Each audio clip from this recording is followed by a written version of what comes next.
Thank you for joining Cancer Support Community Atlanta for this 4-part physician-led education series, a focus on cancer in the African American community. This program focuses on gynecological cancer and is facilitated by Dr. Michelle Glasgow with Atlanta Gynecologic Oncology. If this is your first time participating in a Cancer Support Community Atlanta program, we invite you to visit our website and complete a new attendee form to stay connected to all future programs.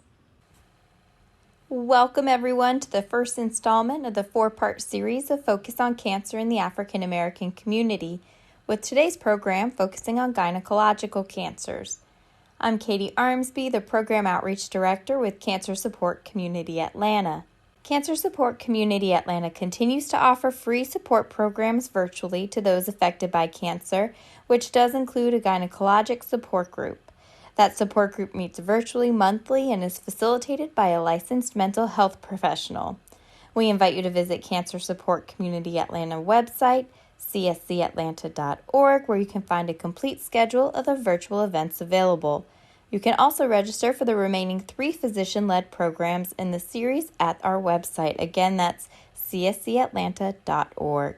As a reminder, everyone will remain muted for the duration of today's program. We invite you to enter questions into the program chat box, which will be addressed during the Q&A at the end of the program, time permitting. I want to welcome our program moderator, Dr. Rylan Gore with North Atlanta Breast Care. Dr. Gore will be moderating this series and will be facilitating the October 9th presentation, A Focus on Breast Cancer in the African American Community. Dr. Rylan Gore is a board-certified, fellowship-trained surgeon in breast surgical oncology and specializes in the diagnosis and surgical treatment of benign and cancerous breast cancers, as well as all breast-related disorders. Dr. Gore is a highly trained physician skilled in advanced breast surgery procedures and minimally invasive techniques. She practices with North Atlanta Breast Care and has served in community outreach programs as an advocate to help spread breast cancer awareness. So with that, welcome Dr. Gore. We're happy to have you back in this virtual platform, and I'll go ahead and pass it off to you to introduce today's presenter. Thank you so much. I am so honored to have all of you here today, and I'm very honored to be able to introduce Dr. Glasgow, who will be speaking to us today about gynecological cancers in the African American community. Dr. Michelle Glasgow is a board-certified American College of Obstetricians and Gynecologists in Obstetrics and Gynecological Oncology. She is dedicated to providing comprehensive and personalized care for women with gynecologic cancer via an integrated team approach. Dr. Glasgow practices with Atlanta Gynecologic Oncology, where she is committed to seeking improvements in the care and outcomes of women with gynecologic cancers. And without further ado, I'm going to let Dr. Glasgow do her thing. Thank you so much, Dr. Gore, for your presentation and your introduction. I'm going to go to my first slide. Good afternoon, everyone. I am honored today to give you this presentation discussing gynecologic cancers. I'm especially excited to give this presentation today as it's in September, and September is actually Gynecologic Cancer Awareness Month. This slide gives an overview of what I'm going to discuss today. I'm going to run through all the different types of cancers which fall under my field of gynecologic oncology, including uterine cancer, ovarian cancer, cervical cancer, as well as vaginal and vulvar cancer. I'm going to review the risk factors for these cancers, as well as the common symptoms for which women present with these cancers. I'm also going to explain how these cancers are diagnosed, as well as the treatment for these cancers. And then lastly, I'll also touch on how these cancers have affected Black women. First, I'd like to just give an overview of where gynecologic cancers fall amongst all cancers. These are 2 images which depict how common these cancers are, and specifically these are estimates for this year, for 2020.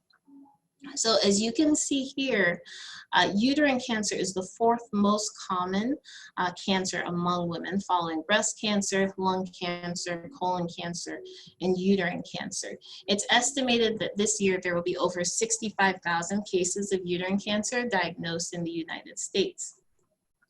But in this second image here, you can see that ovarian cancer is actually the most lethal gynecologic cancer. After lung, breast, colon, and pancreatic cancer, ovarian cancer is the fifth leading cause of death related to cancer among women, followed by uterine cancer. And then this slide just shows how common each gynecologic cancer is. Within the US, uterine cancer is the most common cancer, accounting for over 56% of cases of gynecologic cancer. With, as I mentioned, greater than 65,000 cases are expected to be diagnosed this year, and that's then followed by ovarian cancer, cervical cancer, and vaginal and vulvar cancer. So I'm first going to begin by talking to you about uterine cancer, which is the most common gynecologic cancer. It's also referred to as endometrial cancer. So you may hear uterine cancer, endometrial cancer, it's all the same thing. Unfortunately, there is no good screening test for this cancer, but when it is found, it's actually usually found at an earlier stage, and it has a favorable prognosis when it's found. It's usually diagnosed after menopause, but that's not always the case.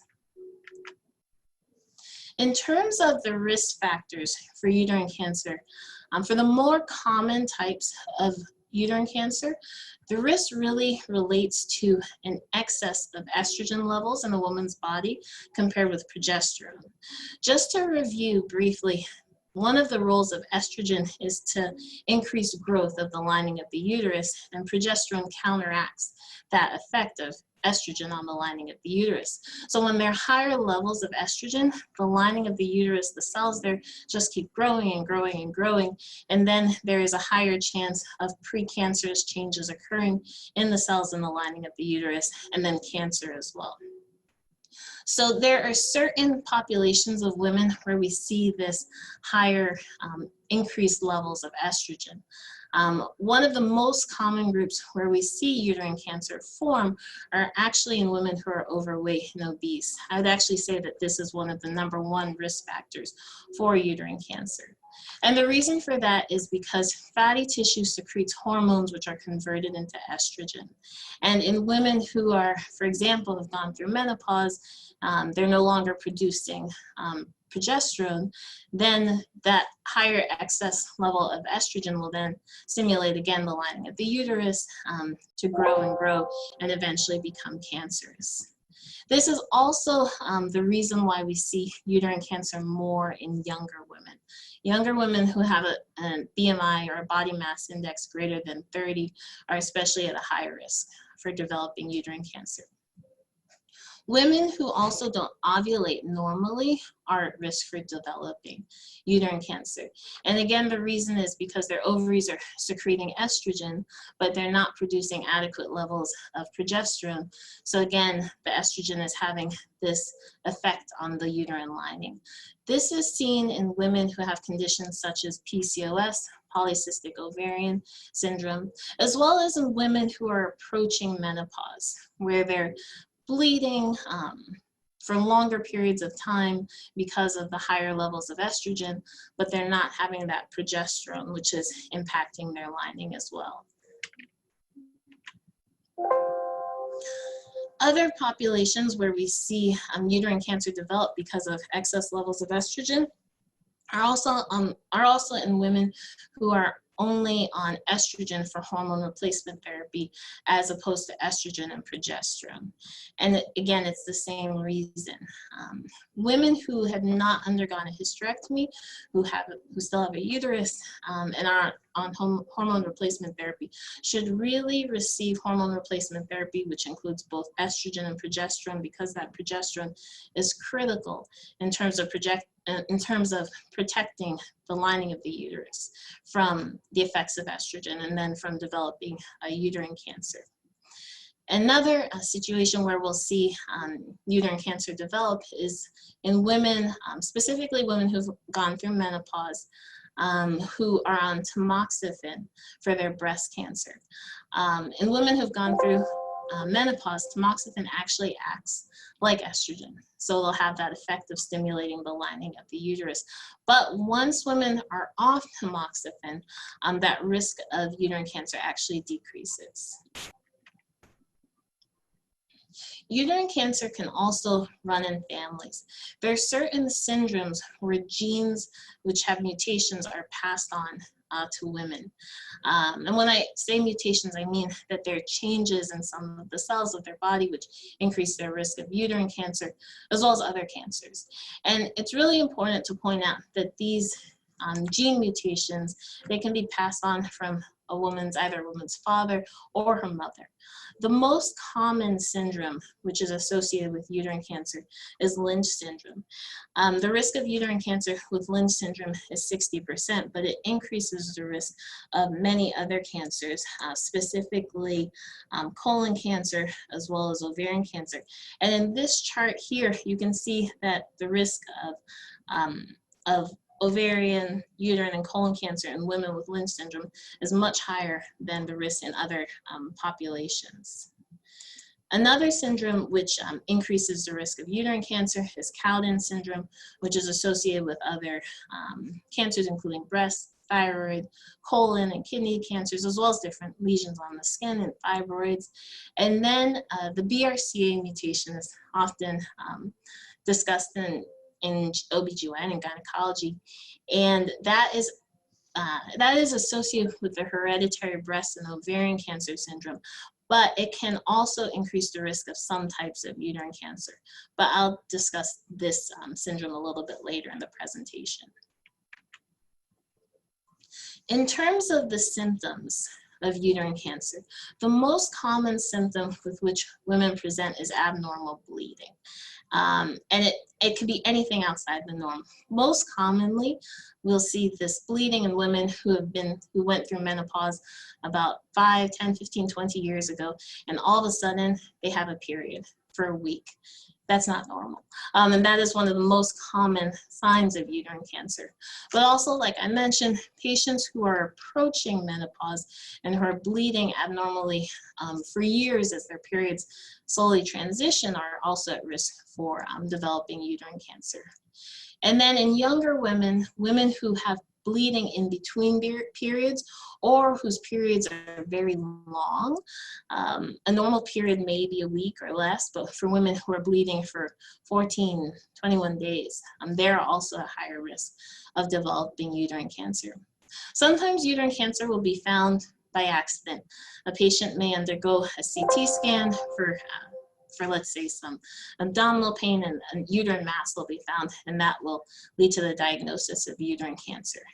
And sometimes uterine cancer can be picked up on pap smears by the finding of endometrial cells, even though that is less common. And in terms of how uterine cancer is diagnosed, it's diagnosed by performing an endometrial biopsy. And this picture here depicts what an endometrial biopsy looks like. It is generally an office procedure. In terms of how uterine cancer is treated, the gold standard approach to treatment for uterine cancer is surgery. Surgery which involves removal of the uterus and the cervix, what we describe as a total hysterectomy, as well as removal of the ovaries and fallopian tubes. The term for that is a bilateral salpingo-oophorectomy, as well as evaluation of the lymph nodes. I've included two pictures here to just depict what the surgery, can look like. So for uterine cancer, the surgery that's performed is now performed more and more robotically or laparoscopically by a less invasive route. Patients will often ask me, what does robotic surgery look like? They'll ask me if am I in the room when I perform robotic surgery, and I am. So in this top picture here, you can see it's a little bit blurry, but this here is the patient who's laying on the table draped. The surgeon is here in what we call the console, and there are very small incisions on the patient's abdomen through which instruments are inserted to perform the surgery. And the surgeon here is controlling those instruments from the console, just the way she or he would if she were right at the patient's bedside. And then you can also see the surgery here on the screen as it's a laparoscopic surgery. I will say that robotic surgery has many benefits for patients, especially patients with uterine cancer. It allows for a faster recovery. And as I mentioned earlier, uterine cancer tends to be associated and seen more in women who are overweight and who are obese and who are there at risk for higher risk for surgery as well as complications from surgery. And robotic surgery is really ideal for those patients. In terms of evaluating the lymph nodes during the surgery, in this second image here, that depicts how the lymph nodes are evaluated. For uterine cancer, we perform something called a sentinel lymph node injection, which really helps to target which are the lymph nodes we need to remove. So at the very beginning of the surgery, a dye will be injected into the cervix, and then the camera used during the surgery actually causes that dye, which travels to the lymph nodes, which are the ones that need to be removed. It causes those lymph nodes to become fluorescent. So that is what is depicted here. After surgery, some patients may go on to undergo radiation or chemotherapy or both. Not all patients are candidates for surgery, and there are alternative approaches to treating uterine cancer if a patient can't undergo surgery. And some of those approaches include radiation as well as use of hormonal therapy. But again, surgery is the standard of care. Now, in terms of preventing uterine cancer, I'd say what's most important is really maintaining a healthy weight, a normal weight. Again, because there really is a direct link between being overweight and obese and developing uterine cancer. But the other way to prevent this cancer is really just to know your body. And that is a theme which you'll hear throughout my presentation. Because for most of the GYN cancers, as you'll see, there is no good screening test, but how they are often picked up are by a woman noticing something that is different and then seeking care. So especially if you notice that you're bleeding and you haven't bled in 20 years, or if your period is normally 7 days or 8 days, and all of a sudden you're bleeding for 3 weeks straight, that's not normal, and that's when I'd say you have to see your doctor. The other thing is also to ask about your family history in terms of cancer, because if you were, let's say, found to have a genetic mutation and have one of these cancer syndromes, you would be eligible for certain approaches for screening for uterine cancer, as well as prophylactic surgery. So I'm now going to move on to talk about ovarian cancer. Out of all of the gynecologic cancers, ovarian cancer has the absolute worst reputation. The reason for that is because when this cancer is found, it's usually found at a higher stage. It's usually found at stage 3 or stage 4. And the reason for that is when patients develop symptoms, usually it's already spread at that point in time. And unfortunately, like uterine cancer, there is no good screening test for ovarian cancer. This slide is just a quick slide, again, anatomy slide. It shows, you can see here the uterus. This is a normal ovary, and this is a cancer in the other ovary, and here's the fallopian tubes there. There is a lot of research that now suggests that ovarian cancer actually starts in the fallopian tubes. And I just wanted to point this out because cancers which start in the ovaries or the fallopian tubes, they present the same way and they are treated the same way. There's also a condition called primary peritoneal cancer. Primary peritoneal cancer refers to cancer of the peritoneum. And I compare the peritoneum to the wallpaper. So imagine you're in a large room and there's wallpaper covering the walls. The peritoneum is the wallpaper of the abdomen and the pelvis. It lines all the surfaces, and sometimes cancers can start there. And those cancers, they act just like ovarian cancer. They have the same presentation, they're diagnosed, and they're treated the same way. I just wanted to point that out, as that is a less common cancer, but that also falls under gynecologic cancer, specifically ovarian cancer. In terms of risk factors for ovarian cancer, one of the #1 risk factors is a woman's age. Ovarian cancer generally is a cancer of postmenopausal women. The average age at diagnosis is in the patient's early 60s. This cancer can develop in younger women, in women in their 20s, 30s, or 40s, but that is much less common. A patient's reproductive history can also increase the risk of ovarian cancer. And what I mean by that is with each pregnancy a woman has, her risk of ovarian cancer goes down. Also, breastfeeding can also decrease the risk of ovarian cancer. And the reason for that is when a patient ovulates, the ovaries go through a cycle of repair. And the more cycles of repair, the more ovulations which a patient goes through, that could lead to an increase in ovarian cancer. And again, with pregnancy, you're not ovulating for those 9 months. And for many women, women will stop ovulating with breastfeeding as well. If a woman has had a history of breast cancer herself, that can also increase the risk of ovarian cancer. And then going back to ovulation and how that impacts ovarian cancer.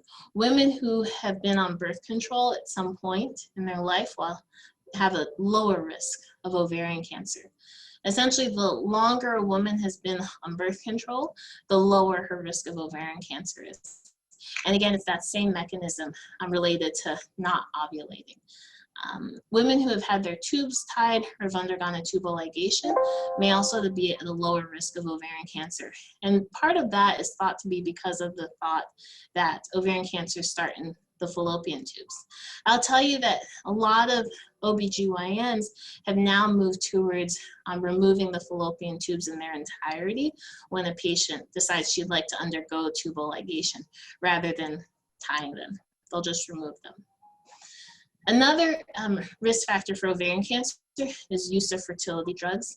There have been some studies which have shown that some drugs which women have used to get pregnant, such as Clomid, if they use this for an extended period of time, they may be at a higher risk of developing ovarian cancer. In terms of other risk factors, the use of talcum powder has been in the news a lot over the last few years as a potential risk factor for ovarian cancer. There have been some studies which suggest that when women have applied it to the vulva or the labia or on pads, that has increased the risk of ovarian cancer. But then there are also other studies which suggest that this isn't the case. The data is controversial, but I don't recommend using talcum powder. And then there's also some research which suggests that women who are obese or who have a high-fat diet may be at a higher risk of ovarian cancer. And then, as I mentioned before, ovarian cancers can run in families. Actually, about 15 to 18% of cases are related to a gene mutation being passed on. And again, that mutation can come from either your mother or your father. Several years ago, Angelina Jolie, she was very vocal, and this was also in the news, about how she had a BRCA mutation and underwent prophylactic surgery where she had her ovaries and her fallopian tubes removed, as well as when she underwent a mastectomy to decrease her risk of ovarian cancer and breast cancer. And that brought a lot of attention to ovarian cancer and gene mutations, especially the BRCA mutations. But I always like to point out that it's not just the BRCA mutation. Sometimes I'll meet women who've told me they've undergone testing and they don't have a BRCA mutation. But as you can see here in this pie, and I'm sorry, the numbers are actually somewhat off, but it's not just the BRCA mutations which increase the risk of ovarian cancer, but there are also other genes which increase patients' risk of ovarian cancer, including BRIP1, RAD51, C and D, PALB2, BARD1, and the MMR genes. So it's really important that if a patient undergoes genetic testing, first that she be tested for more genes other than the BRCA gene.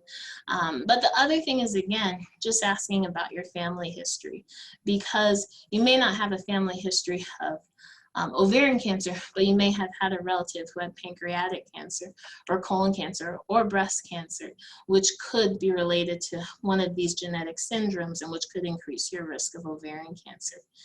The BRCA mutations, though, they are the most common ones, and they are associated with what we call the hereditary breast and ovarian cancer syndrome. Other syndromes which increase the risk of ovarian cancer are, like what I mentioned earlier, Lynch syndrome as well as Cowden syndrome. Now, in terms of the symptoms of ovarian cancer, this is very, very important. And it's the symptoms, and knowing the symptoms are really everything. And knowing your body and what's normal and what's not normal is everything. A lot of symptoms for ovarian cancer look like symptoms from other conditions, or may be normal for some patients, or some providers may think they're normal. And I will tell you that because the symptoms for ovarian cancer aren't really specific to ovarian cancer, sometimes the patient will present for evaluation and their diagnosis of ovarian cancer may be delayed because it's not on the radar of the provider that they're seeing that they could have ovarian cancer. What I would say is, again, but especially with ovarian cancer, know your body and know what's normal, what's not normal. And if you have any of these symptoms, you really need to seek out an evaluation. And if you feel that you see a provider and they are ignoring your symptoms, you need to get a second opinion. Because again, with ovarian cancer, usually, unfortunately, when a patient has symptoms, the cancer has become more advanced, but is still eligible for treatment. So just to run through the symptoms of ovarian cancer, what's most common are women will suddenly feel bloated. Women may complain that they all of a sudden can't close their pants. Women will often just feel full, like they can't eat as much as they normally do. They'll also notice that they have a change in how they go to the bathroom. It's very common for a patient with a new diagnosis of ovarian cancer to report that she usually has a bowel movement every day, and all of a sudden she didn't have a bowel movement for 7 or 8 days. Or she normally doesn't have any issues with urinating, and all of a sudden she feels she has to urinate all the time. Also, any signs of new pain, whether it's in your abdomen or pelvis, or shortness of breath, is a sign, or could be a sign, of ovarian cancer. And again, if it's something that is different than your normal, I highly recommend you see a provider to be evaluated. So this here is a picture of a typical patient who's been diagnosed with a metastatic uterine cancer. So here in the center of the picture, this is a laparoscopic picture of a patient, of a woman's pelvis. Here in the center, you see her uterus. Here is one of her ovaries. Here's the ovary and fallopian tube on the other side. And then all these cystic areas, they look like bubbles, are tumors. This structure here is part of her colon, and then everything else here is the peritoneum, or the lining of the abdomen. So when ovarian cancer is treated, there are two parts to the treatment which are equally important. There's surgery, and the goal of the surgery, I'll say, is always to get all of the tumor that's visible out of the patient's body, to have it fully removed. And then there's chemotherapy. Sometimes chemotherapy will actually be given first. And when you look at this picture here, this is a case where chemotherapy would be given first. When chemotherapy is given when a patient is first diagnosed, the goal is that that chemotherapy will shrink down the tumor so that when surgery is performed, all the remaining tumor can can be removed in full, in its entirety, so that there isn't any visible tumor left at the end of surgery. And then a little bit more chemotherapy is given at the end. But then there are other cases where surgery is given first, followed by chemotherapy. I will say that the response rates to chemotherapy for patients who are first diagnosed with ovarian cancer are extraordinarily high. I would say 80%. However, why ovarian cancer has such a bad reputation is not only because when it's found, it's usually spread, as you see it here in this picture, but also because even though a high percentage of women will enter complete remission, within 2 or 3 years, the cancer will return.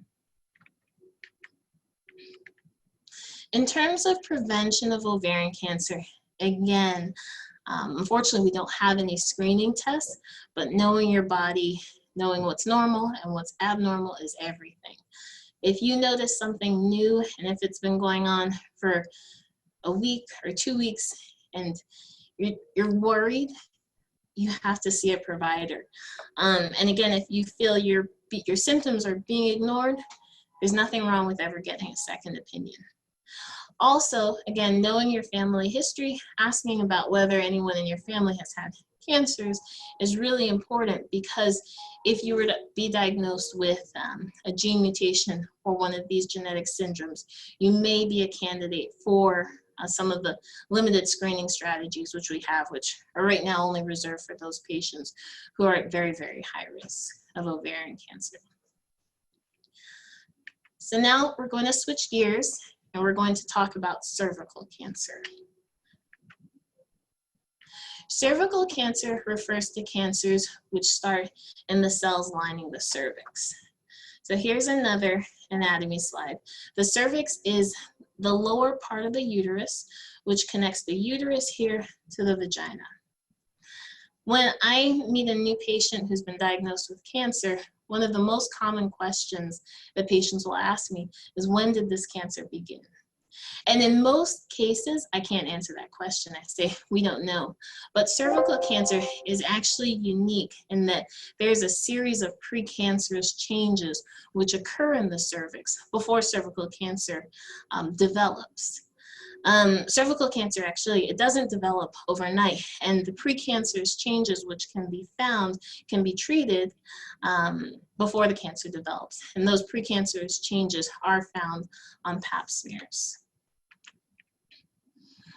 In terms of the symptoms of cervical cancer, most women who have a very early stage cervical cancer, they actually have no symptoms.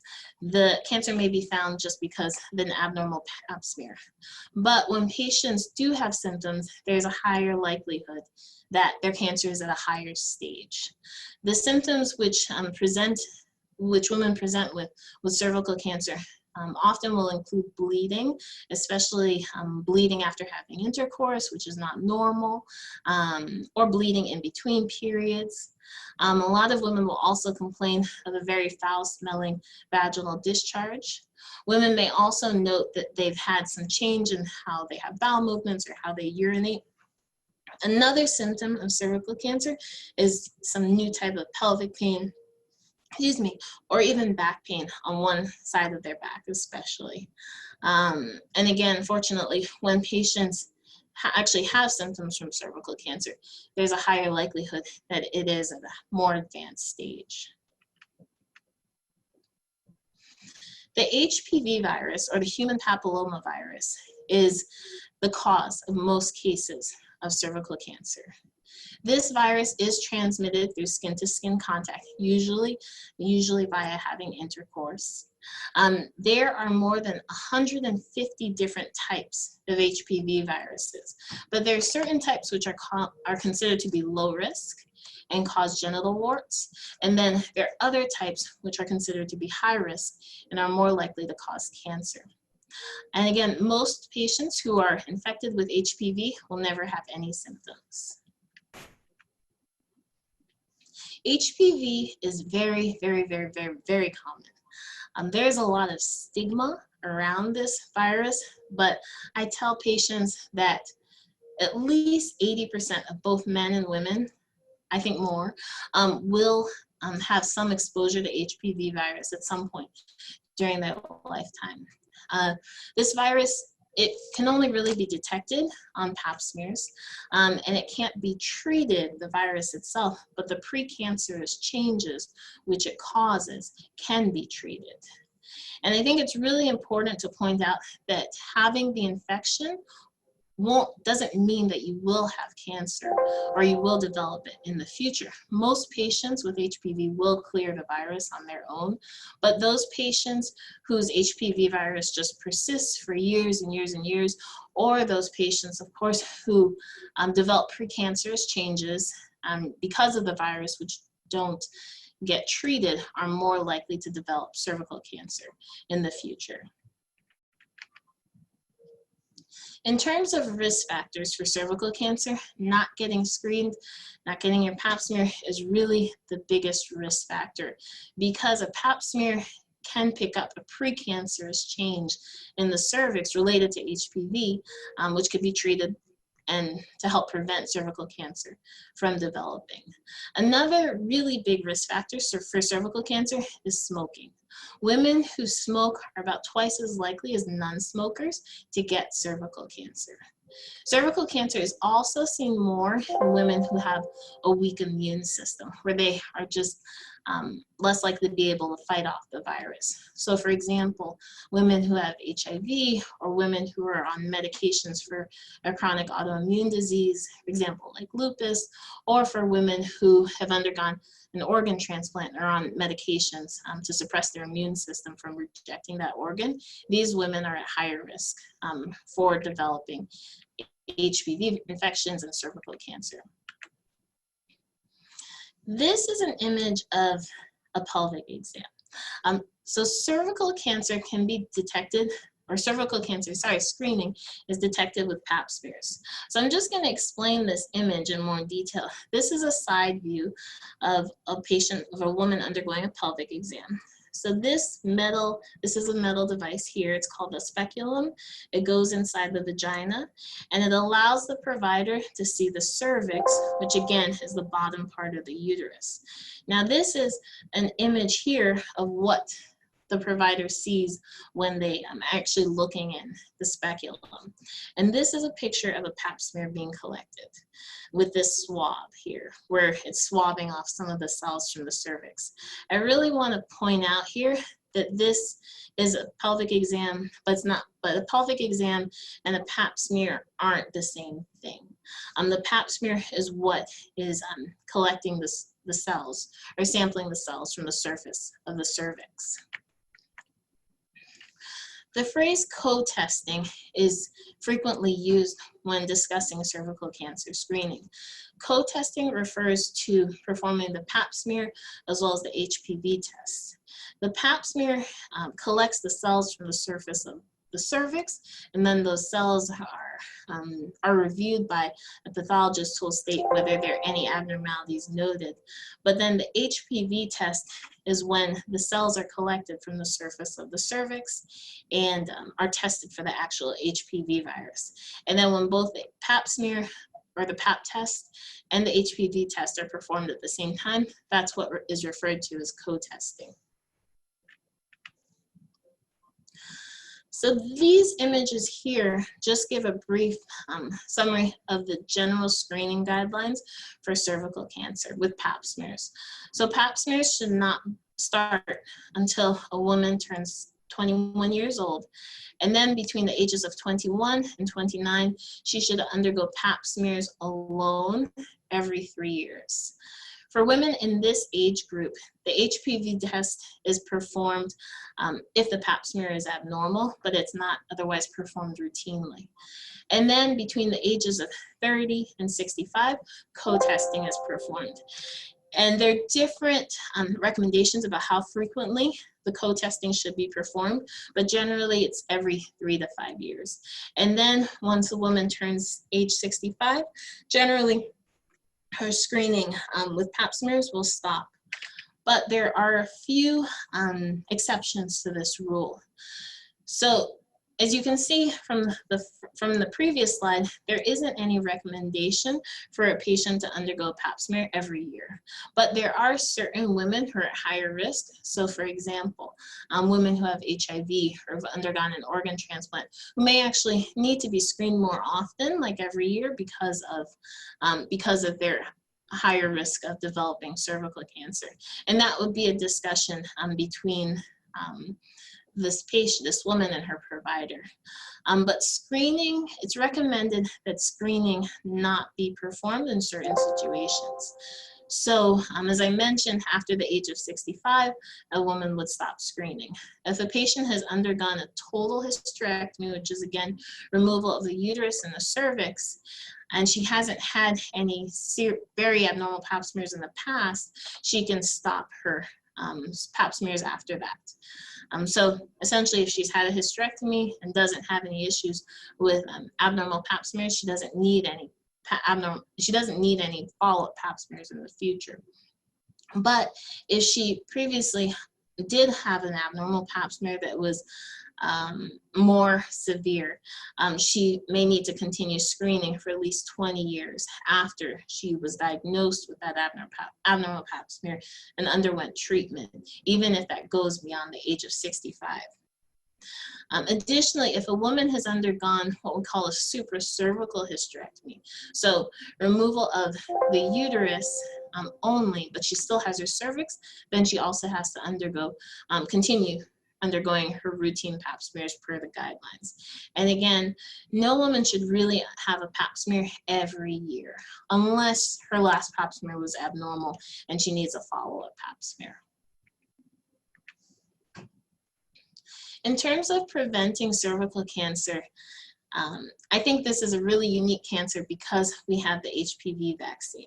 Other than, for instance, hepatitis B, which may decrease the risk of liver cancer, there isn't any other cancer which actually has a vaccine. So I think this is actually really exciting. So the HPV vaccine is really safe, it's really effective, and it is the absolute best way to prevent cervical cancer. It's recommended for girls and boys, and it can actually be given as early as age 9. But generally it's given between ages 11 and 12. And up until a few years ago, it could be given in adults as well, up until the age of 26. But a few years ago, the approval for the HPV vaccine was extended up until the age of 45. The vaccine is given in either 2 or 3 doses. If it's given before the age of 15, then it's 2 injections. If it's given after the age of 15, then it's 3 injections. It's generally covered by insurance, and it doesn't protect against just cervical cancer, but it also protects against many other cancers which are actually caused by the HPV virus, including cancers of the vagina, the vulva, or the labia, cancers of the anus, as well as head and neck cancers. But I always want to point out that even after you undergo the HPV vaccine, you still have to get your pap smear per the guidelines. In terms of other approaches to preventing cervical cancer, another approach is avoiding being exposed to HPV. So for instance, limiting your number of sexual partners, using condoms may also help. And then also smoking. Don't smoke, because that can increase the risk of cervical cancer. Smoking is often associated with lung cancer, but no one talks about it in the HPV virus. But smoking really does increase the risk of cervical cancer, as well as vulvar cancer, vaginal cancer, anal cancer, and the head and neck cancers. Of course, staying healthy is also a modality of prevention. And lastly, again, this is a theme throughout today's presentation, know your body, know what's normal, what's abnormal, and if you notice something that's not normal for you, seek out an evaluation. In terms of treatment of cervical cancer, how it's treated really depends on the stage. And this is just a very quick schematic. So this is an image here of a very early stage cervical Sorry about that. This is an image here of a very early stage cervical cancer.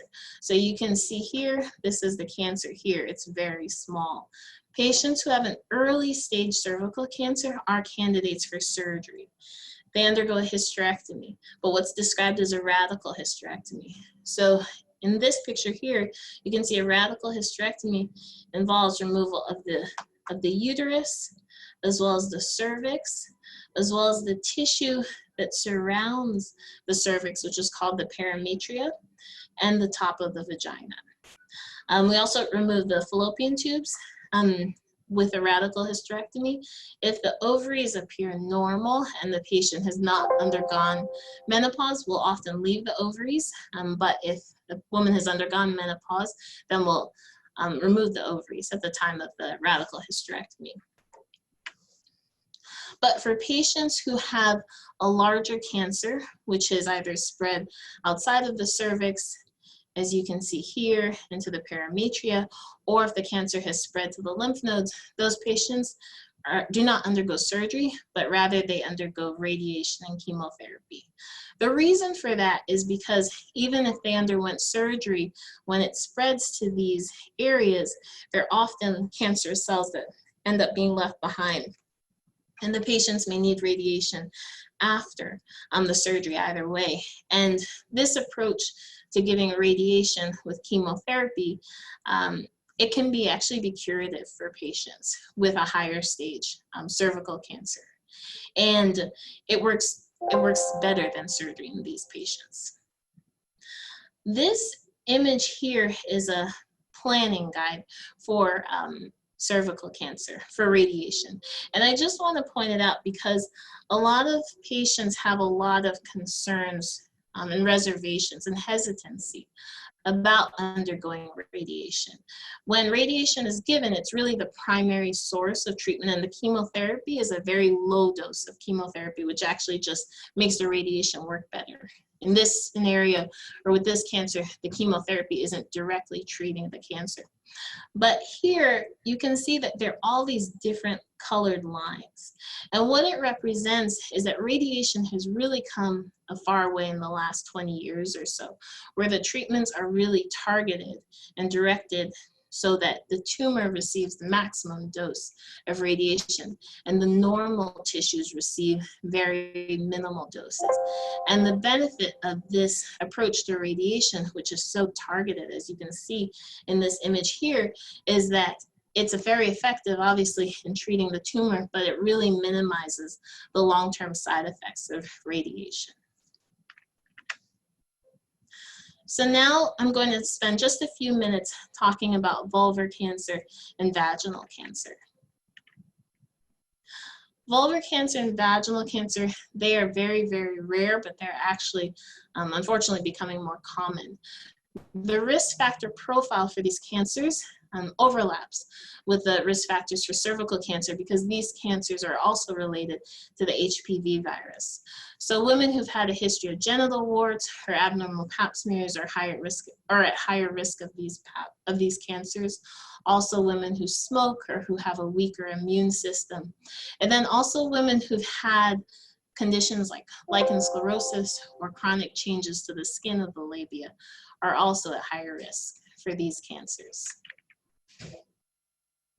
These are two pictures, I apologize, they're graphic, of vulvar cancer, but I think it's important to know what they look like.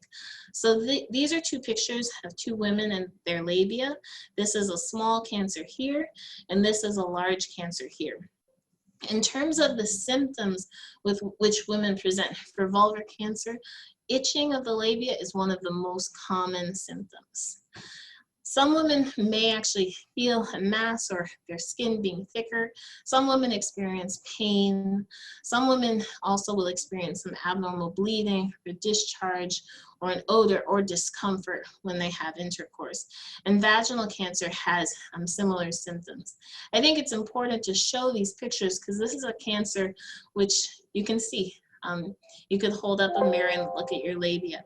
And again, it's not normal. If you notice something that's not normal for you, you have to seek out an evaluation.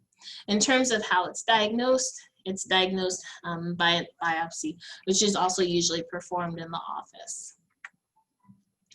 In terms of treatment of cancers of the vulva, as well as the vagina, the treatment, like cervical cancer, really relates to the patient's stage as well as the size of the tumor. So for patients who have an early stage, who have a small tumor, they are often candidates for surgery. In this image here, this is a depiction of what surgery looks like for vulvar cancer.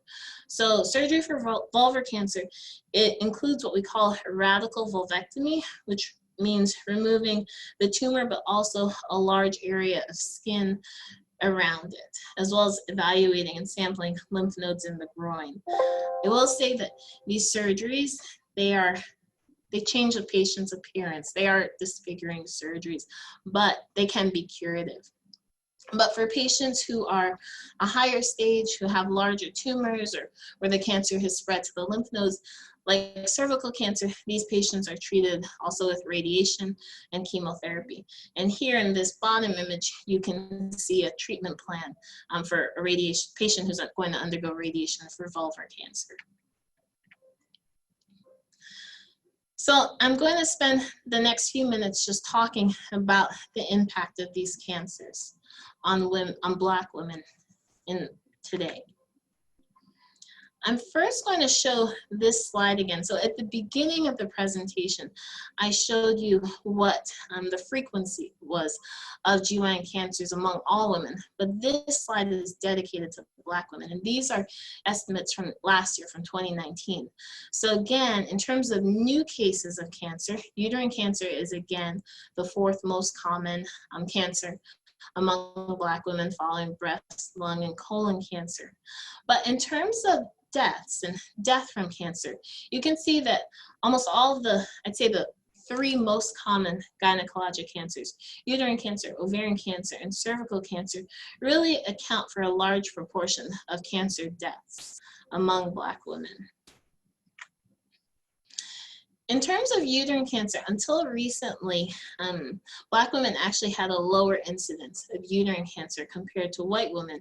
But as you can see here in this graph, the purple line describes the incidence of uterine cancer in Black women, and you can see that it is on a constant rise, and it's actually exceeding here the frequency in white and Hispanic women.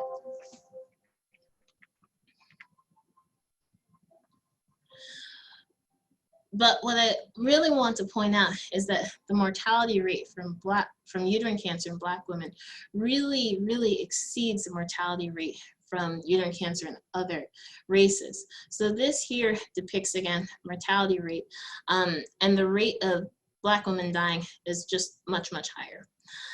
There are multiple reasons for that. I do want to point out that not all uterine cancers are the same. There are some rarer forms of uterine cancer which are more aggressive, and those forms are also more common in Black women. Regarding ovarian cancer, the incidence of ovarian cancer is lower in Black women compared with white women, and that's what's demonstrated here in this chart, where the rate of ovarian cancer is lowest, as you can see the purple line here, in Black women. But over the last 20 to 30 years and more, the survival rate for white women has actually been improving, but the survival rate for Black women has actually worsened. In terms of cervical cancer, this chart here shows that for all races, the rates of cervical cancer are on a steady decline. And that is thankfully due large part to the advent of the HPV vaccine. But compared with white women, cervical cancer is more common in Black women. Black women tend to be diagnosed with cervical cancer at a higher stage compared with other groups of women. Their mortality is worse. And in this bottom graph here, you can see that the rates of survival are lower for Black women at all stages. Here this being in the red line. And vulvar cancer, somewhat similar to cervical cancer is also, it's less common in Black women compared with white women, but Black women tend to be diagnosed at a higher stage. That's what you can see here. So here in this first part of this chart, these three lines refer to, or three bars refer to those who are diagnosed with early stage vulvar cancer. And early stage is most common in white women who are described by this green line, but the higher stages you can see are more common in Black women who are referred to as by that black bar, sorry, by that purple bar. Now I'd like to just touch on why are these disparities occurring. There are a few different reasons why, and I think of them really being centered on different components of access to care. So for example, for cervical cancer screening, it's been found that there really isn't a difference in terms of pap smears and how frequently Black women and white women are getting pap smears, but there are studies which should suggest that when the pap smear is abnormal, there's differences in follow-up. So Black women may be more likely to be lost to follow-up for an abnormal pap smear. And when a patient has an abnormal pap smear and it goes untreated, there's a higher risk of a patient developing cervical cancer. Another area of access to care also relates to early detection of uterine cancer. So it's been shown in some studies that the time from when a patient is diagnosed to undergoing surgery for uterine cancer may be a longer time interval. And as a result, the outcomes following surgery and for that patient in terms of her overall cancer survival is worse. There's one large database study of 112,000 women which showed that Black and Hispanic women were more likely to wait greater than 6 weeks for surgery after they were diagnosed with uterine cancer. And when a patient's diagnosed with a gynecologic cancer, they don't have to have surgery the next day, but 6 weeks is too long to wait. And understandably, the survival is worse when the surgery is delayed so long.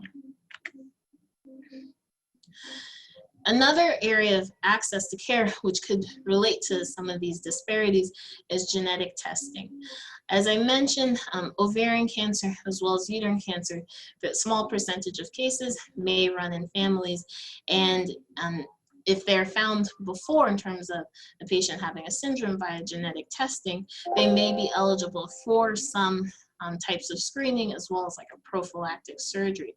But it's been found that genetic testing is underutilized amongst Black women. And there are different reasons for that. One reason is just lack of awareness.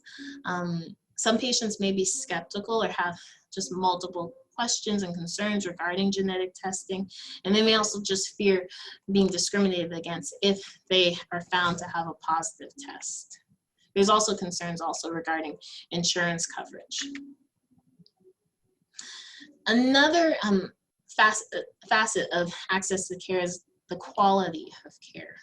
So there have been studies which have shown that Black women are less likely to undergo the appropriate surgery for ovarian cancer. There was a large study in California of over 11,000 patients with ovarian cancer, and it was found that Black women were twice as likely to not undergo surgery, and they're also more likely to undergo a surgery that didn't follow the national guidelines. They're also more likely to be seen by low volume providers. And when you have a cancer which is where surgery is critical to the treatment, it's really important to see a provider who has a higher volume, as they're more likely to perform the surgery, which is considered standard of care and more up to date. This study also found that Black women were less likely to receive chemotherapy. In terms of endometrial cancer, there are also concerns regarding the quality of care which Black women have received. And this could be contributing to the disparities as well in terms of outcomes. It's been shown that Black women are more likely to undergo primary radiation than surgery up front for endometrial cancer, higher rates compared with white women. And There are also studies which show that Black women are twice as likely as white women to receive no therapy at all for their endometrial cancer. I thought it was very interesting, though, that in studies of women who are in the military, where the patients really do have equal access to care, those disparities in outcomes are minimized or completely eliminated.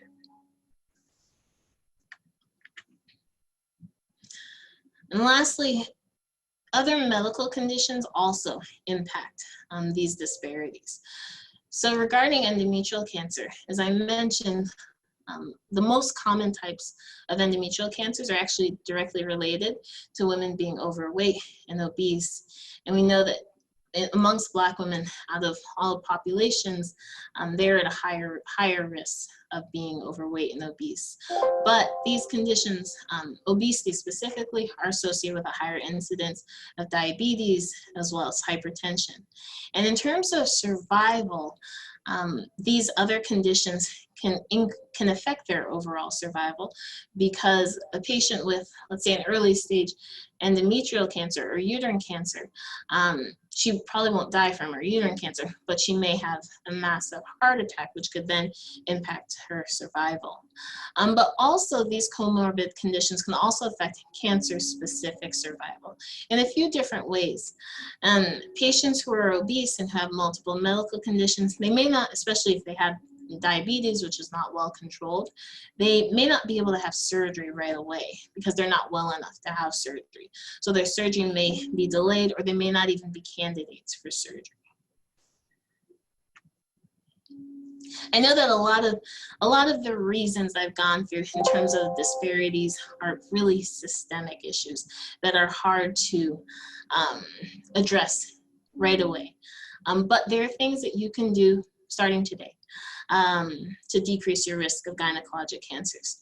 So for instance, if you are overdue for your pap smear, you can call your OBGYN or your PCP this afternoon and make an appointment. You can start by planning a healthier dinner for this evening as well. Other things that you can do to prevent your risk of these cancers is to stop smoking and don't start, to ask about your family history, and again, to know your body, know what's normal, know what's abnormal, and if something has changed, seek out an evaluation. I'd like to just read this quote for you. This is a quote from a woman named Jerlene, who spoke about her experience with endometrial cancer last year at the first ECANA conference. ECANA stands for Endometrial Cancer Action Network for African Americans. And this is what she said. "Hi, my name is Jerlene. I'm a survivor of endometrial cancer. I was diagnosed in February 2017, 1 year before I turned 66. The one thing that I will say that my doctor said that I want to share with everyone is not only did I survive a complete and total hysterectomy and 6 rounds of chemotherapy, but the most important thing that stuck out in my mind was when my oncologist turned around in his chair and said, 'Jerlene, you saved your life.' I started spotting on a Wednesday. I made an appointment on a Thursday. I saw my doctor on a Friday. Early detection saved my life. Any bleeding, abnormal bleeding after the age of menopause, this is critically important. Do not wait. Do not hesitate. Take a first step. The life you save is going to be your own." I'd like to thank all of you for your attention to my presentation this afternoon. It's really been a pleasure and an honor to share these slides with you on gynecologic cancers. This last slide just shows some of the resources which we have to offer you regarding gynecologic cancers. There's the Northside Hospital Cancer Institute, as well as the Foundation for Women's Cancers. I'd be happy to take any questions. Hi, guys. Thank you so much, Dr. Glasgow, for what was an amazing presentation. I also want to reiterate that in addition to the resources that were noted on Dr. Glasgow's previous slide, Northside Hospital Cancer Institute also has very robust screening programs, clinical trials, and genetic counseling. So please take advantage of these resources for yourself, your family members, and your patients as well. We'll make sure we put that information back on the screen. Information for Northside can be found at northside.com / health screenings. You can also go to the Northside website as well and access the Cancer Institute for more information. Somebody is always manning those phones. I've called them before during very weird hours for different reasons. And then furthermore, the sponsor for this program is a couple of slides forward, and we'll make sure we get to that and make sure you see that information. But Cancer Support Community Atlanta has so many resources, support groups, classes, nutrition classes, education, everything that you could possibly need to get yourself and your family through what can be a devastating diagnosis. And so we encourage you to take advantage of these resources that we have available to you. And obviously, if you have any questions or concerns regarding the information that was up or you didn't catch it, you can feel free to reach out to any of us and we can help point you in the right direction. So without further ado, I'm excited about moving forward to the question and answer session for Dr. Glasgow because we had so many amazing questions from our participants today. So I thought about this when you first started, just going through basic anatomy, and I want us to put this to rest because one thing that really bothers me is when patients are like, I had a partial hysterectomy, I had a total hysterectomy. Do you even know what that means? I hate the word partial hysterectomy. It's not good, and most of the time patients don't even know what that means in the first place, and they don't even know what they still have in their pelvis. So let's talk about total hysterectomy again and what that means, partial hysterectomy, and why we frown upon certain terms when you guys come to our offices.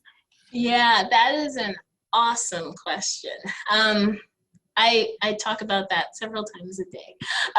So a total hysterectomy refers to removal of the uterus and the cervix. It has absolutely nothing to do with the ovaries. A lot of patients think, a lot of patients think that their ovaries were removed and they had a total hysterectomy, but total hysterectomy is just refers to the uterus and the cervix. A BSO or bilateral salpingo oophorectomy refers to removal of the ovaries and the fallopian tubes. They're actually two separate surgeries, two separate procedures, which can be performed at the same time. But yeah, they're not the same thing. And then a partial hysterectomy, we do use that term, but I think there's a lot of confusion about it. A partial hysterectomy refers to removal of the uterus alone, and you leave the cervix. I'll tell you that that's something I talk about frequently with my patients, and I do not recommend it. Just because you leave the cervix in place, you're still at risk for developing cervical cancer, which can actually be harder to treat when you've undergone what we call a partial hysterectomy or a supracervical hysterectomy. Y'all hear that? Y'all hear that? It's come directly from the expert. And I'm so glad that we just got that out of the way. So I think I'm going to skip to this next question because of that last slide that we saw about Jerlene. The question says, I am a 46-year-old female and my cycle stopped 2 to 3 years ago, then started back approximately 2 months ago, each lasting a few days. Is this something to be concerned about? My first gut, I am no OB-GYN, obviously. I'm a general surgeon, fellowship trained breast surgeon, but this is something I would be absolutely concerned about. Yes, I agree. I would make an appointment with your OB-GYN to just talk about it more, to undergo an exam, probably undergo an ultrasound as well as an endometrial biopsy. Thank you. I want us to kind of dive in again to the difference between a pap smear and HPV testing / STI, STD testing, because I get the sense, even from my own patients, that people believe that after they've had a pap smear, they've been tested for everything. And so I kind of want us to reiterate the fact that these are two separate things. And so if we can just touch on that again, I think it would be very helpful for everybody in Yeah, this for presentation. sure.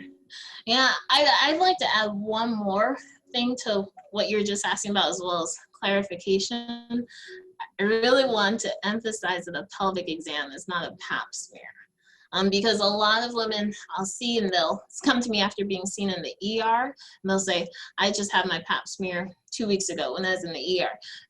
But that wasn't, they don't do pap smears in the ERs. That's just a pelvic exam. The pelvic exam is just an examination of the vagina, as well as the cervix. It usually has two parts where the speculum is inserted to look inside the vagina and the cervix, and then the provider will insert usually 2 fingers in the vagina to do a bimanual exam where they feel the cervix and the uterus as well.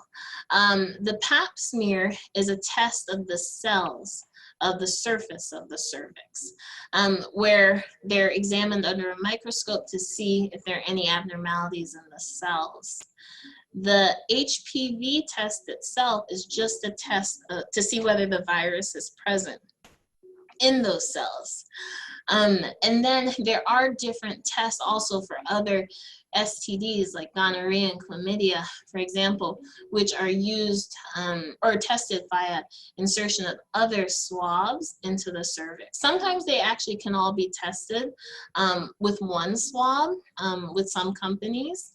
A lot of women, though, they may think, because they're not doing the exam, they're not seeing what's being tested always, but it can be very confusing just because you may not know what's being tested. But what I'd always say is just ask. If you're not sure, you should never be afraid to ask your provider what you're being tested for. I actually encourage it. Yes, I do too. Moving on to the next question, and you kind of touched on this a little bit, but the question was, do African American women get diagnosed with more gyn cancers compared to other groups? And if so, why? That section on the disparities, not just, screening, but the disparities, and I can't wait to talk about this for breast too, because the research is very robust, from screening to treatment. I think that's the hugest factor that contributes to the increased mortality across the board for most of the cancers that affect the African American community. Yeah, so for uterine cancer as well as cervical cancer, there are higher rates of these cancers among Black women compared with other races. That's not the case as such for ovarian cancer. In terms of the reasons for uterine cancer, I'll say that up until recently, actually, uterine cancer was more common in white women. But I think that the reason we're seeing it more and more in Black women, more than other races, is unfortunately because of the obesity epidemic in the Black community. Because no one really talks about how when you're overweight or obese, you're at risk for cancer in your uterus. You'll often hear about how you're at risk for a heart attack or a stroke, or maybe even how you're at a high risk of breast cancer, but uterine cancer doesn't get the same attention, and no one talks about it being a direct link. And I think we're really just seeing a catch-up now. We're seeing more and more women who are obese or overweight, and now we're seeing more and more cancers in the uterus develop because of this. And in the past, uterine cancer was really a condition of postmenopausal women who've stopped having periods 20, 25 years ago. But obesity is just as common, maybe even more common among younger women.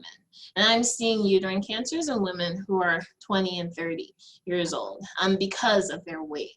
And those are especially sad cases because the treatment will impact their fertility, because a lot of these women haven't had children as yet. In terms of cervical cancer, it is also, as well as HPV-related cancers, but especially cervical cancer being the most common HPV-related cancer in gynecologic oncology, that is also more common in Black women. And I think the reason for that is really related to follow-up. Let's say, just because, as I mentioned before, Black women may not follow up when they have an abnormal pap smear, the way women from other races may. And I think there are many different reasons for that. One more thing I pointed out before, sorry to jump back and forth, but there is a type of uterine cancer. It's a very aggressive type.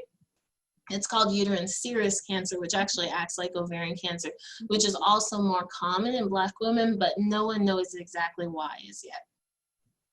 That was good. That was good. Thank you. Another really good question that we have received is the following.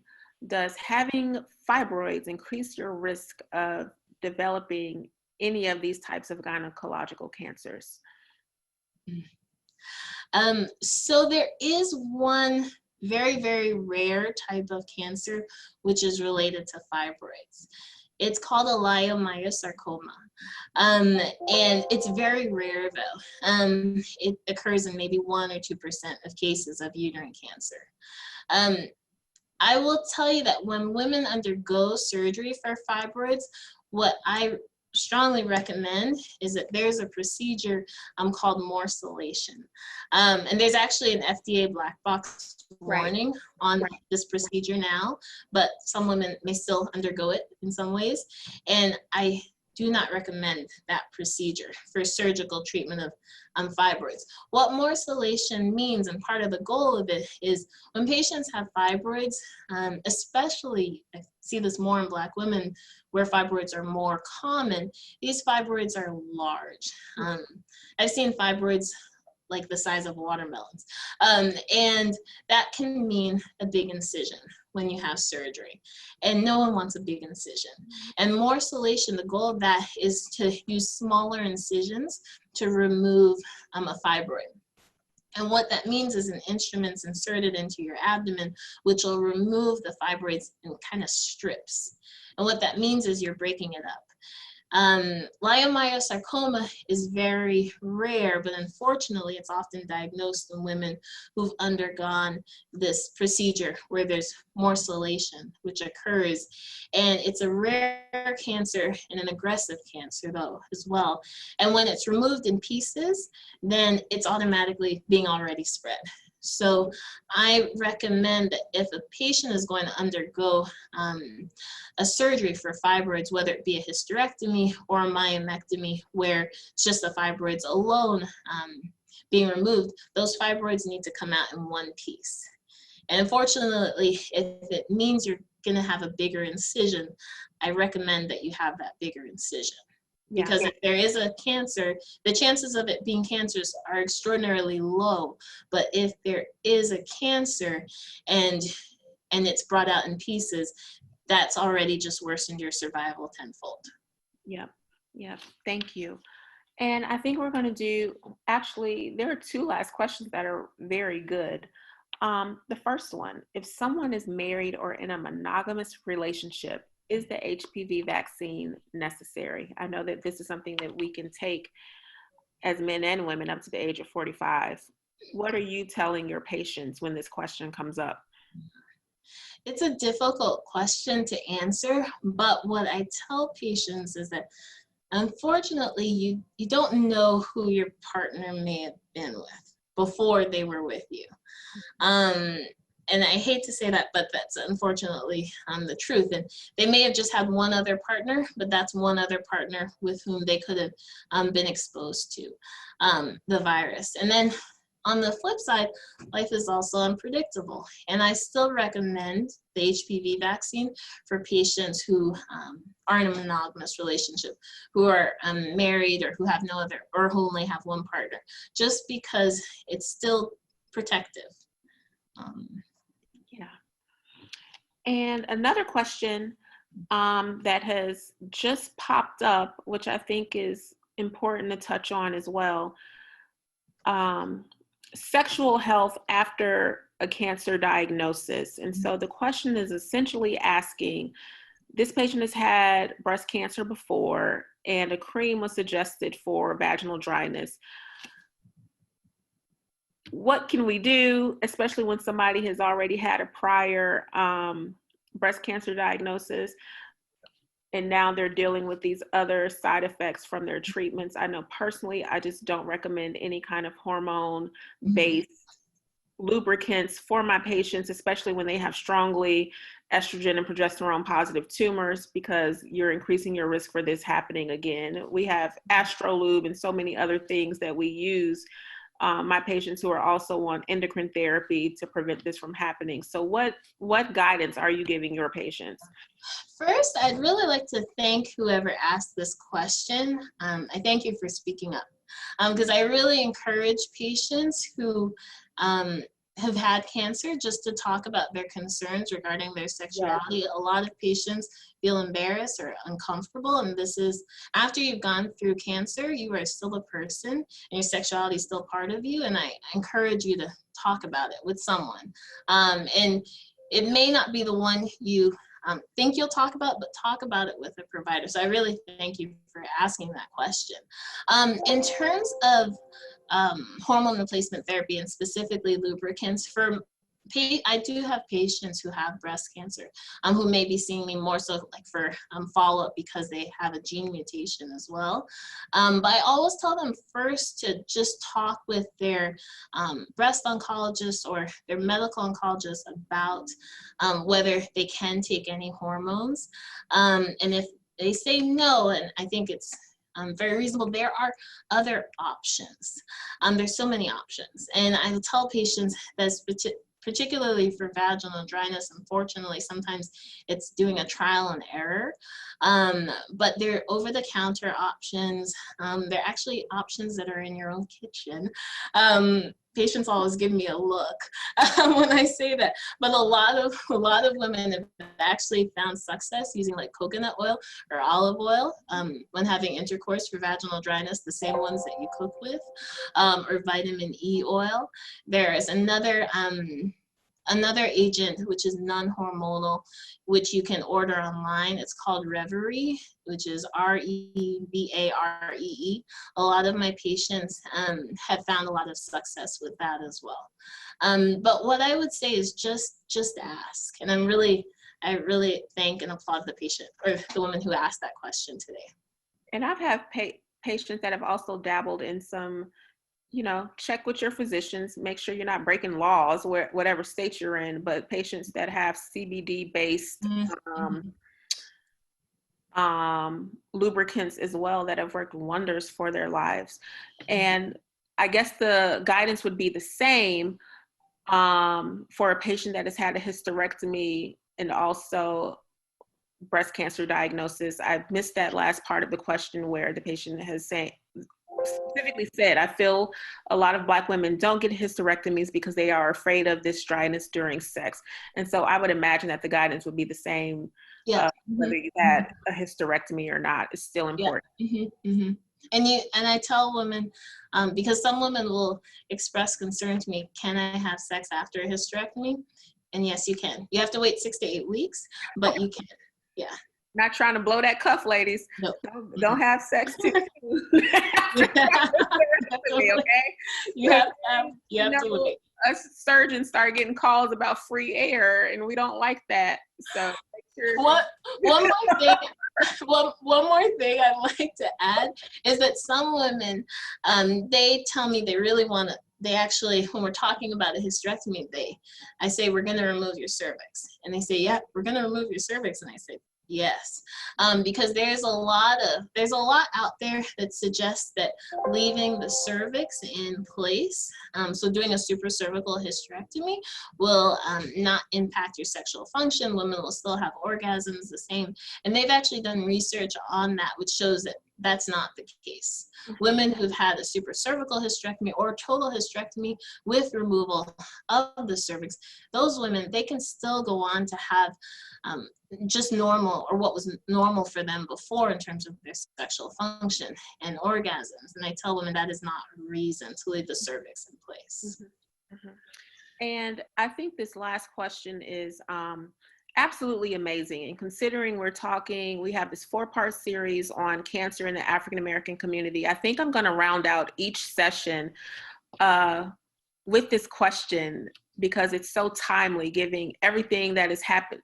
2020 has been a dumpster fire, as everybody knows, but I think this question is extremely pertinent, and I'm grateful to whoever privately asked this question. can we speak to implicit bias and microaggressions within the healthcare community? And what is the best way for patients to advocate for themselves? And so for you, in the setting of the OB-GYN sphere, what is the best way for your patients to advocate for themselves? Mm. So I will say that is an excellent question given just everything this year. And I would say that I think in terms of advocating for yourself, I think it's also important that if you have any question about what you're being told, to do your research. I'll say that sometimes patients will tell me that almost like in a way of guilt. They'll tell me, I went on Google and I feel really bad. But the internet does have good resources out there on medicine. And you should never be afraid. I have patients do this not infrequently. You should never be afraid to read something online and ask your provider. Because I think that is also you just doing your own research and advocating for yourself and finding out, is this really the correct approach? And you should never be afraid. And if you receive any pushback from your provider regarding you doing that, then I would actually consider seeing another provider or getting a second opinion. And you should also never see a provider who has an issue with you getting a second opinion. Because there's nothing wrong with getting a second opinion. Absolutely. Absolutely. Thank you. Thank you. We are so grateful for all of your knowledge today, giving us insight on gyn cancer in the African American community, and just gracing us with your presence. I'm going to have Katie Armsby roll back in with us so that we can wrap up this presentation. Thank you for allowing me to moderate, and we look forward to seeing everybody over the next 3 weeks as we continue to speak. Next week, we're going to be with Dr. Erin King on September 25th, same time, same place, talking about colon cancer in the African American community, which is extremely timely right now, given the recent passing of, Black Panther himself, one of my personal favorites, the late Chadwick Boseman. So we look forward to seeing you guys next week. And at this moment, I'm going to turn it back over to Katie with Cancer Support Community. Thank you, Dr. Glasgow, for such an informative presentation. And thank you both, Dr. Glasgow and Dr. Gore, for hosting such an important conversation. And thank you to everyone for participating and entering such good questions into the program chat box. As Dr. Gore said, we invite everyone to join us next week, same time, same Zoom place, and you can again register for that program at our website, cscatlanta.org. So as we wrap things up, I want to invite you both to share any final thoughts with us. Dr. Glasgow, I'll throw it out to you first. I'd just like to thank everyone again. It's really been a pleasure talking about this topic, because this is my passion and what I do every day. And I've said this several times, but just if you notice something that's out of the norm for you, just speak up. Go see someone. Sometimes patients will tell me, oh, we don't want to bother you. We are here for you as doctors. And never be afraid to call, because we much rather you call and we evaluate you and tell you that it's nothing to worry about than you not call us. And if you are told that it's nothing to worry about, but you're still worried, like I said, get a second opinion too. Thank you. Yes, thank you. And Dr. Gore, do you have any comments you'd like to share as we wrap up? I'm just going to piggyback off of what Dr. Glasgow said. I strongly encourage my patients. I let them know they're stakeholders and they have a voice in what happens to them and how their treatment goes. And so I encourage my patients, to always speak up and let me know how they're feeling, what they're thinking, and what their deal breakers are. And if you can't have that conversation with your physician, then it's okay to look somewhere else and not feel bad about your feelings and your choices, because all of those things are valid. And so continue to look out for yourself and advocate for yourself and make sure you're taking care of yourself. And that's how I want to end the program. Fantastic. And I do want to remind everyone we're going to have a recording of today's program available at our website, cscatlanta.org. And that's again where you can see a complete list of the virtual oncology support programs being offered. Thank you both again for being so generous with your time and expertise today. And check us out next week. Thank you, everyone. Have a good day. Thank you. Have a good day. Thank you for joining Cancer Support Community Atlanta for this program. If you're interested in other live or recorded programs, please visit the online program tab of our website, cscatlanta.org, or follow us on Facebook. We'll be sharing additional information on upcoming programs.